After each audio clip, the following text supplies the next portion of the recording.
Capítulo 16. ¿Alguna vez has deseado tener un almanaque? Yo sí. Aquella noche, no tenía ni idea de la hora a la que saldría la luna, y no había tenido precisamente tiempo de ir a la biblioteca o a una librería. Sabía que saldría más o menos una hora después del anochecer, pero como las nubes habían encapotado el cielo no podía saber la hora exacta de la puesta de sol. Disponía de 20 minutos, 10, una hora, o ya era demasiado tarde. Mientras subía las escaleras, pensé en lo que ocurriría si me quedaba en el edificio a solas con McFin después de que se transformase. A pesar de mis tan cacareados conocimientos sobre la magia, no tenía ni idea de sus habilidades, aunque después de ver el cuerpo de Kim, tenía una ligera idea de lo que era capaz de hacer. Bob había dicho que los Loughborough eran rápidos, fuertes, prácticamente inmunes a la magia. ¿Qué podía hacer contra algo como eso? Solo me quedaba rezar para ser capaz de construir el círculo alrededor de McFin antes de tener que averiguarlo. Comprobé el cubo para asegurarme de que aún tenía la tiza y las piedras que necesitaba para construir el gran círculo alrededor de McFin. No era necesario hacerlo de plata, oro y demás. Lo más importante era entender la forma en que el círculo canalizaba las fuerzas que se empleaban. Si sabías eso, podías averiguar cómo hacerlo con materiales menos puros. Los mejores magos no necesitan más que un poco de tiza, sal común y una cuchara de madera para lograr cosas extraordinarias. Ahora divagaba. El pánico hacía corretear mis pensamientos como si fueran una ardilla asustada. Eso no me gustaba nada. Necesitaba dirección,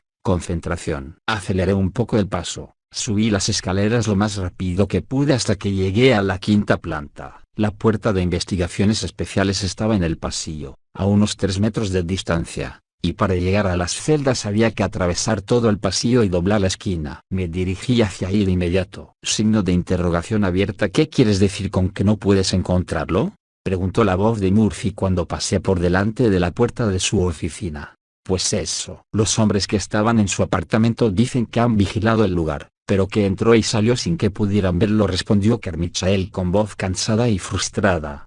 Murphy resopló. Dios, Carmichael, ¿es que Dresden va a tener que entrar en la oficina para que podáis encontrarlo? Pasé rápidamente por delante de la puerta y seguí el pasillo. Aunque era tentador escuchar una conversación sobre mí mismo sin que los participantes lo supieran, no tenía tiempo. El cubo chirrió y se tambaleó cuando lo arrastré pasillo abajo a toda prisa. Había una puerta de batiente enrejada que el guardia de la comisaría tenía que abrir con un timbre si no tenías la llave. Un poco más allá había una antecámara con un par de sillas de madera y poca cosa más, aparte de un mostrador con una ventana antibalas. El carcelero estaba sentado en su mesa detrás del cristal. Tenía bolsas en los ojos y una expresión aburrida. Detrás de la ventana del carcelero había otra puerta de acero con una ventana diminuta que conducía a la hilera de celdas. El carcelero también tenía el mando de esa puerta en su mesa. Me dirigí a la primera puerta enrejada. Mantuve la cabeza agachada y golpeé los barrotes de metal. Esperé un poco, pero no ocurrió nada. Así que volví a golpear los barrotes. Qué irónico si la misma poción mixta que me había permitido entrar en el edificio impedía que el carcelero me hubiera y me dejara entrar. Volví a golpear los barrotes con más fuerza, con el mango de mi fregona. Tuve que golpear con determinación para que apartara los ojos de la revista, pero al final me atisbó por encima de sus gruesas gafas. Los colores formaron un remolino y adquirieron cierta tonalidad antes de volver al gris. Me miró con el ceño fruncido. Echó una ojeada al calendario de la pared y luego apretó el botón. La puerta enrejada se abrió. La empujé con el cubo y entré con la cabeza agachada. Esta semana vienes pronto, dijo el carcelero sin apartar los ojos de la revista.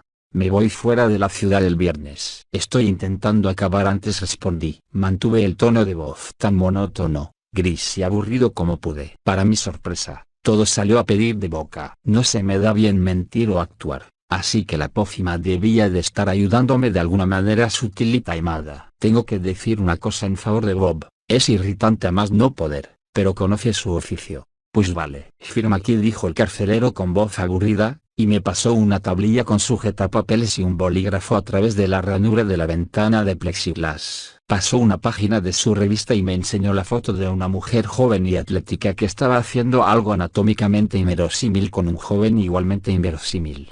Dudé. ¿Cómo demonios iba a firmar la entrada y la salida? Me refiero a que la pócima de Bob era buena, pero no iba a cambiar una firma después de que yo la estampara en el papel. Miré la puerta interior y luego el reloj de pared. Al diablo. No tenía tiempo de entretenerme. Me dirigí al mostrador y garabateé algo ilegible en la hoja de admisiones. Signo de interrogación abierta. ¿Algún problema esta noche?, pregunté. El carcelero resopló y giró su revista 90 grados a la derecha. Solo ese tipo rico que trajeron antes. Ha estado pegando gritos durante un rato, pero ahora se ha callado, y se le han debido de pasar los efectos de lo que había tomado. Recogió la tablilla, la miró con indiferencia y volvió a colgarla de su pinza al lado de un grupo de monitores en blanco y negro. Me incliné hacia los monitores y los recorrí con la mirada. Por lo visto cada uno recibía una señal de una cámara de seguridad, porque todos mostraban exactamente la misma escena excepto por los actores que la componían. Una pequeña celda de unos 2 metros por 2, barrotes en una de las paredes, hormigón en las otras 3, una litera, un lavabo y una única puerta. Alrededor de un tercio de los monitores tenían una tira de cinta adhesiva pegada en la esquina inferior derecha de la pantalla, con un nombre, como Anson o Washington, escrito en rotulador negro. Escudriñé frenéticamente el grupo de monitores hasta que encontré el que ponía McFinn en uno de los extremos inferiores. Miré su monitor. El video estaba borroso y lleno de motas blancas, pero vi lo que había sucedido. La celda estaba vacía. El aire estaba impregnado de polvo de cemento. La pared de barrotes había desaparecido, como si la hubieran arrancado del hormigón y hubieran dejado que se desmoronara. Vi los retales de los pantalones azules de McFinn en el suelo de la celda. Signo de exclamación abierta. Válgame Dios. Blasfemé en voz baja. Otro monitor parpadeó ligeramente, el que estaba junto al de McFinn. La cinta adhesiva ponía Matson, y un hombre con cara de muerto de hambre, sin afeitar y vestido con una camiseta blanca de tirantes y unos vaqueros azules estaba acurrucado en la litera, con la espalda contra la esquina posterior de la celda. Tenía la boca abierta y el pecho en tensión, como si estuviera gritando, pero no podía oír nada a través de la gruesa puerta de seguridad y las paredes de hormigón. Una enorme forma peluda hizo un movimiento rápido en la cámara desenfocada, y Matson levantó los brazos para protegerse mientras algo enorme y rápido se abrió paso entre los barrotes, como si un gran perro atravesara una cerca carcomida, y se lo tragó. Hubo un estallido y un movimiento violento, y luego una salpicadura negra en las paredes grises y el suelo de la celda, como si alguien hubiera agitado una Coca-Cola y hubiese rociado las paredes con ella. Entonces la enorme forma desapareció, dejando atrás un andrajoso muñeco de carne despedazada y ropas empapadas en sangre. Matson miró fijamente a la cámara de seguridad con ojos suplicantes. Luego dio una sacudida y murió. Todo ocurrió en 3 o 4 segundos a lo sumo. Recorrí con los ojos los otros monitores de seguridad mientras una fascinación morbosa se apoderaba de mí. Los prisioneros se apelotonaban delante de sus celdas, gritaban cosas, intentaban ver lo que estaba pasando. Me di cuenta de que no podían ver nada, solo oírlo. No podrían ver a McFinn transformado hasta que estuviera justo delante de los barrotes de sus celdas. Un miedo enfermizo y horrible y debilitador se apoderó de mí y me dejó mudo. La criatura había atravesado los barrotes de la celda como si estuvieran hechos de plástico barato, y había matado sin piedad. Miré fijamente los ojos muertos de Matson, el revoltijo de lo que habían sido sus intestinos, los trozos de carne y hueso que habían sido su brazo y su pierna derecha. Por todas las estrellas, Harry, pensé. ¿Qué diablos estás haciendo en el mismo edificio que esa cosa? En otro monitor se produjo una repetición de lo que había ocurrido unos segundos antes. La criatura se cargó a un viejo hombre de color llamado Clement, que gritó mientras moría. Ver lo que pasaba desencadenó un miedo primitivo, antiguo, dentro de mí, algo que tenía programado en la cabeza. El miedo de que me encontraran en mi escondite, de sentirme atrapado en un diminuto espacio del que no podía escapar mientras algo con dientes asesinos y mandíbulas aplastantes venía a comerme. Aquella parte primitiva chilló y le gritó a mi mente racional que se diera la vuelta y corriera, rápido y lejos. Pero no podía permitir que aquello continuara. Tenía que hacer algo. Mire, dije, y señalé al monitor. El dedo me temblaba y la voz salió como un susurro. Volví a intentarlo. Señalé al monitor con el dedo y, medio gritando, le dije al carcelero, mire. Alzó la vista, inclinó la cabeza y frunció el ceño. Vi que le aparecían algunos colores en la cara, pero ahora eso no importaba. Seguí señalando al monitor e intenté acercarme a ellos. Signo de exclamación abierta. Dios mío, mire, mire las pantallas. Ahora mi tono de voz era alto y nervioso. Me acerqué a los monitores todo lo que pude, gritando, agitado. Debí de haberlo imaginado, Por supuesto. Los magos y la tecnología no hacen buenas migas, sobre todo cuando el corazón del mago late como el suelo de una cancha de baloncesto y le tiemblan las tripas. Los monitores estallaron en frenéticas muestras de energía estática y nieve, y parpadeaban con imágenes que algunas veces eran visibles y otras no. El guardia me miró indignado, se dio la vuelta y miró los monitores. Pestañeó durante un segundo, mientras un hombre llamado Murdoch moría en una imagen parpadeante y de mala calidad. Signo de interrogación abierta. ¿Qué diablos les pasa a estas cosas?, se quejó el carcelero, y se quitó las gafas para limpiarlas. Siempre les pasa algo a las malditas cámaras. Te aseguro que no vale lo que cuesta seguir reparándolas. Me alejé de los monitores, desesperado. Están muriendo, dije. Dios mío, tiene que sacar a esos hombres de ahí antes de que los mate. El hombre asintió. Ajá. Y que lo digas. Eso te demuestra lo listos que somos en esta ciudad, ¿verdad? Le miré durante un segundo. Se volvió a poner las gafas y me sonrió con gesto aburrido. Sus colores habían regresado al blanco y negro. Yo debía de parecerle un soso y aburrido conserje. La pócima había mezclado mis palabras en algo que el cerebro del guardia aceptaba sin rechistar. Una conversación ordinaria e insulsa, como la que uno tiene con la gente el 90% del tiempo. La pócima era fantástica. Era demasiado buena. Mire los monitores, grité con frustración y miedo. Los está matando. Los monitores no te impedirán hacer tu trabajo, me aseguró el guardia. Te dejaré entrar. Apretó un botón situado en algún lugar detrás de la ventana de plexiglas, y la puerta de seguridad que conducía al pasillo de celdas hizo clic y se abrió 1 o 2 centímetros. Parecía imposible que los gritos de angustia y terror procedentes de las celdas salieran de la garganta de un hombre. Se oyó el horrible sonido de algo que se arrancaba, el chirrido del metal, y uno de los gritos alcanzó un punto estremecedor y violento y luego se disolvió en un batiburrillo de sonidos entrecortados, de algo que arrancaban y golpeaban y reventaban, de algo que borboteaba y caía con un golpe sordo. Y cuando acabaron, algo grande, con un pecho cavernoso y resonante, gruñó a menos de 3 metros de la puerta de seguridad. Miré al guardia, que se había puesto en pie y buscaba su pistola. Salió de su puesto, abrió una puerta que conducía a la antecámara. Imagino que para investigar. Signo de exclamación abierta. No, le grité, y me lancé hacia la puerta de seguridad. Aunque no pude verlo, sentí algo al otro lado de la pared que se dirigía hacia la salida. Podía oír su respiración, sentir su movimiento, y me abalancé contra la puerta y la empujé con el hombro justo cuando algo enorme y fuerte clavaba una zarpa en la entrada. El filo de la puerta de seguridad de acero golpeó la zarpa, un miembro que no era ni una garra ni una mano, sino algo entre medias, con unas uñas negras y empapado en sangre húmeda y oscura. Oí a la criatura gruñir al otro lado de la puerta con una furia y un odio tan puro que dolía escucharlo. Solo nos separaban 7 centímetros de acero. Entonces comenzó a empujar la puerta. El primer empujón fue tentativo, pero aunque yo apretaba con todas mis fuerzas, consiguió tirarme un paso atrás. Mis botas resbalaron en las baldosas. Aquella garra mano se hundió en la puerta de acero con un movimiento repentino mientras la cosa la agarraba y comenzaba a tirar de un lado a otro con una furia enloquecida.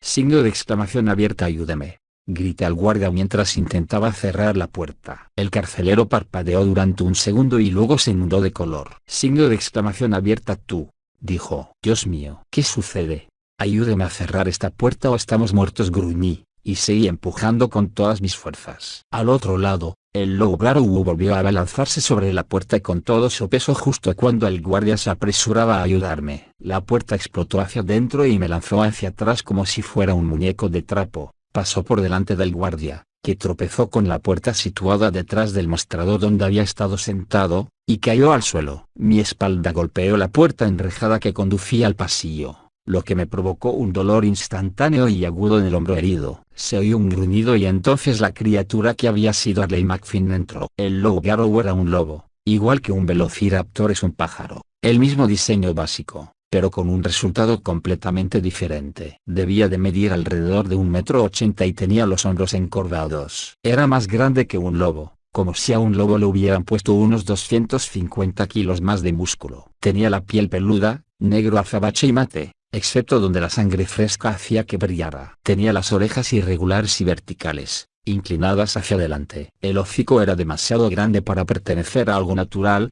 un puñado de dientes, y los ojos brillantes de McFinn eran de un gris monocromo. Estaba cubierto de sangre que parecía negra bajo la influencia de la pócima mixta. Sus miembros eran desproporcionados, aunque no podría decir si parecían demasiado largos o demasiado cortos. Todo en él era normal. Gritaba con malicia, odio y furia, y tenía una aura de poder sobrenatural que me hizo chirriar los dientes y me puso los pelos de punta. El loup-garou entró por la puerta, me recorrió con su mirada monocroma y luego giró a la izquierda con una gracia malvada y se abalanzó sobre el carcelero.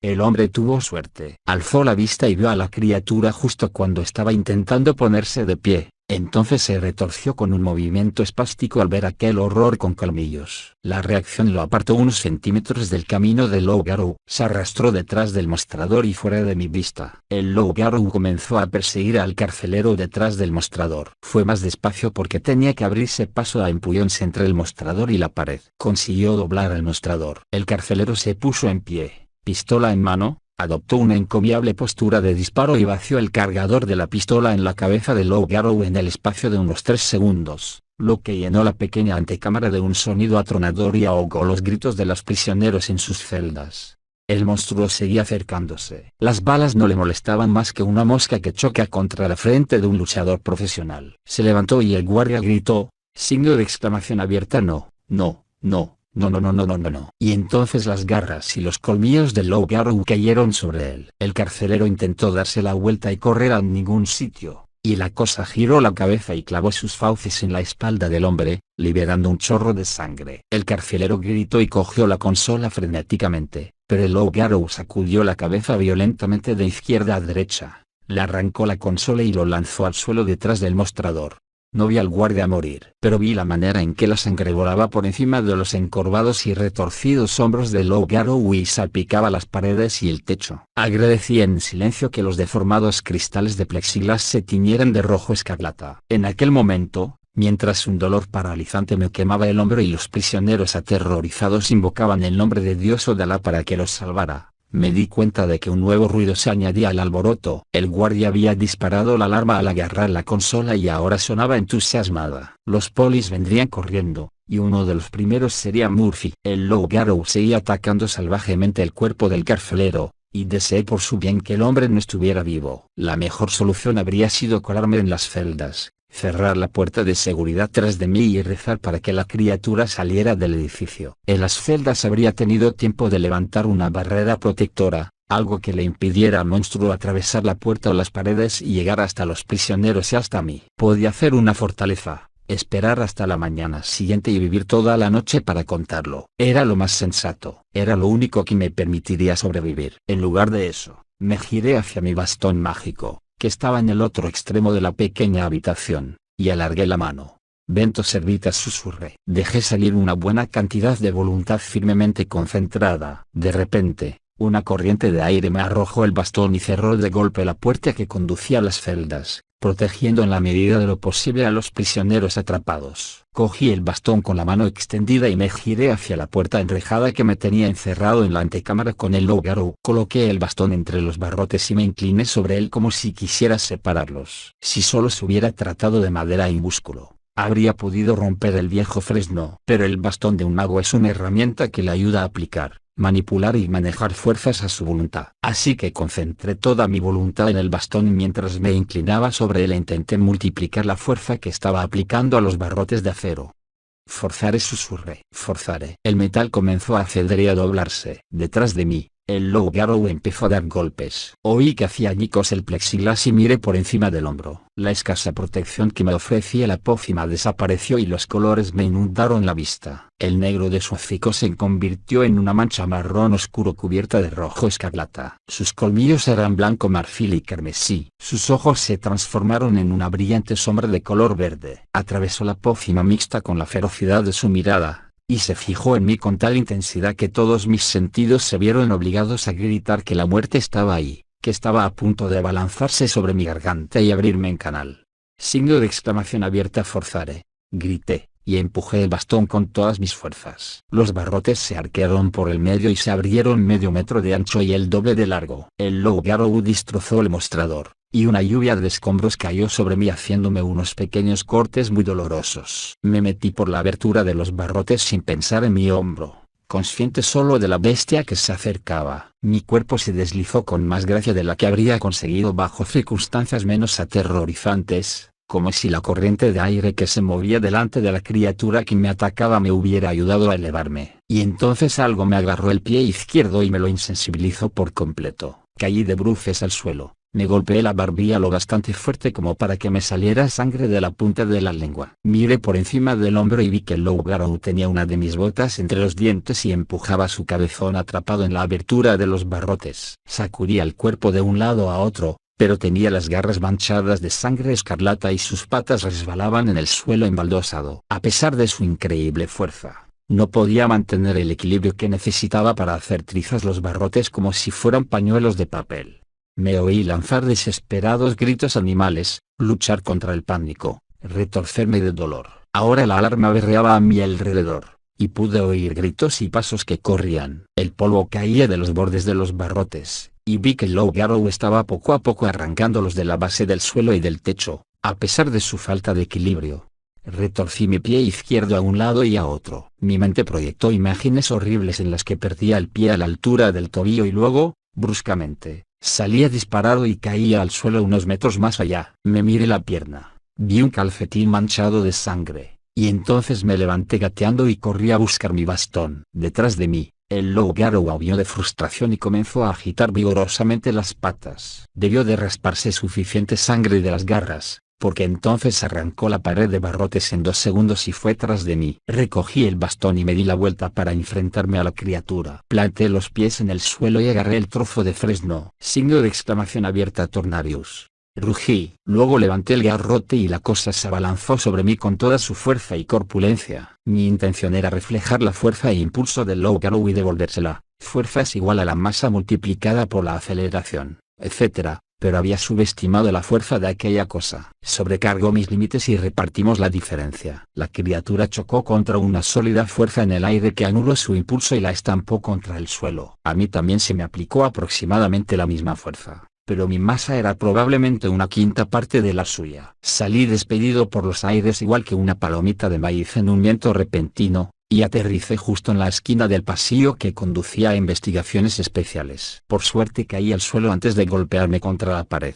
Reboté, rodé y, por fin, me di contra la pared, dando gracias por haberme detenido. Me dolía hasta la punta del pelo y había perdido el bastón en la caída. Sentí el frío del suelo embaldosado contra mi mejilla. Vi que Loughgarou se recuperaba. Fijaba sus ardientes ojos en mí y se precipitaba pasillo abajo. Me dolía tanto todo el cuerpo que pude apreciar su belleza, su gracia salvaje y sobrenatural y la velocidad con que se movía. Era un cazador perfecto, un asesino perfecto, rápido y fuerte, despiadado y mortal. No era de extrañar que hubiera perdido la batalla contra un ser tan increíblemente peligroso. Odiaba morir, pero al menos no sería a manos de algún asqueroso trolo de vampiro quejica y angustiado. Y tampoco iba a salir huyendo. Exhalé lo que iba a ser mi último suspiro con la mirada fija en el Loughgarou que estaba a punto de embestirme. Entonces vi claramente que Murphy bajaba la vista para mirarme con sus ojos azul cristalino, que atravesaron los efectos restantes de la pócima. Me lanzó una mirada dura, adoptó una postura de tiro entre el monstruo que iba a embestirme y yo,